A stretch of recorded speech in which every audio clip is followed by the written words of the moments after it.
The Galactic Athletic Federation had overseen competitive events across 47 worlds for over 3 millennia.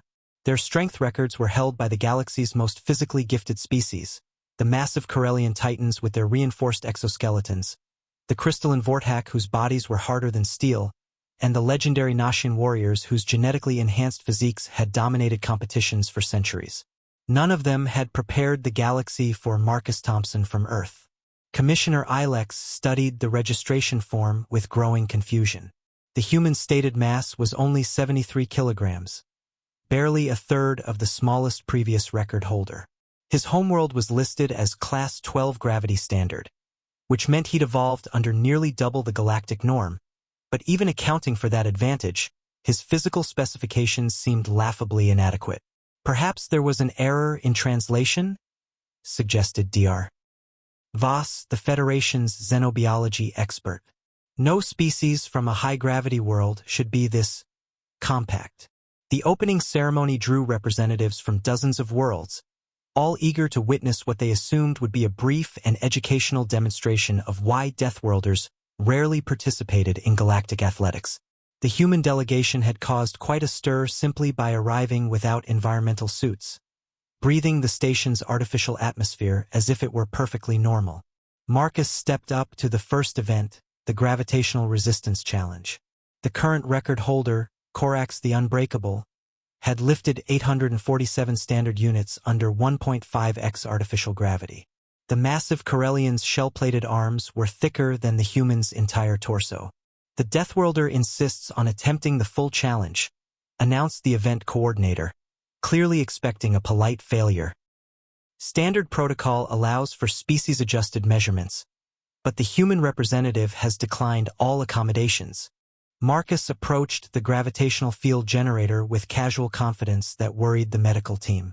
Under 1.5x gravity, most species required mechanical assistance just to remain upright.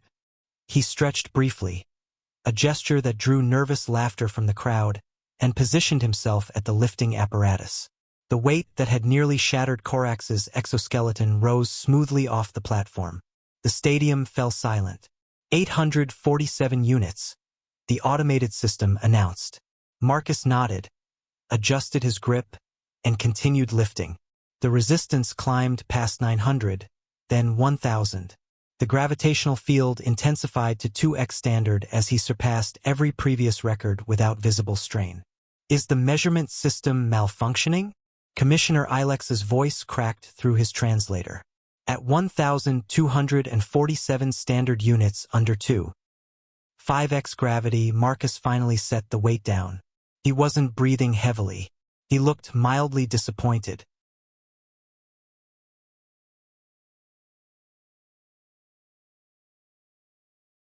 "Sorry about that," he called to the stunned officials. "I thought the gravity would be higher. This feels like a light workout day back home." The second event, endurance lifting, proved even more shocking. The Noshian champion had maintained a 400-unit load for 6 minutes, a feat that had required 3 days of recovery in a medical facility. Marcus maintained 600 units for 14 minutes, then asked if they had anything heavier.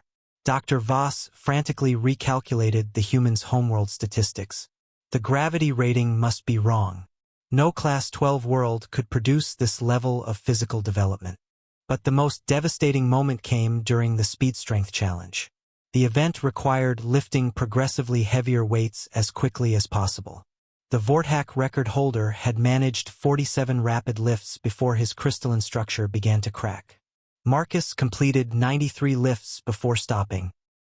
Not from exhaustion, but because the equipment had reached its maximum load capacity. "We need to recalibrate everything," he explained apologetically to the engineering team. "This feels more like physical therapy than competition. Do you have anything designed for actual strength training?" The crowd watched in stunned silence as officials huddled in emergency consultation. They had witnessed records that weren't just broken. They were obliterated by margins that defied their understanding of biological possibility. Commissioner Ilex finally approached the human delegation with obvious confusion. "Your representative. He doesn't seem to be exerting himself. Is he holding back?" The human team leader, Dr. Patricia Williams smiled sympathetically. Marcus is actually one of our more moderately built athletes. He teaches high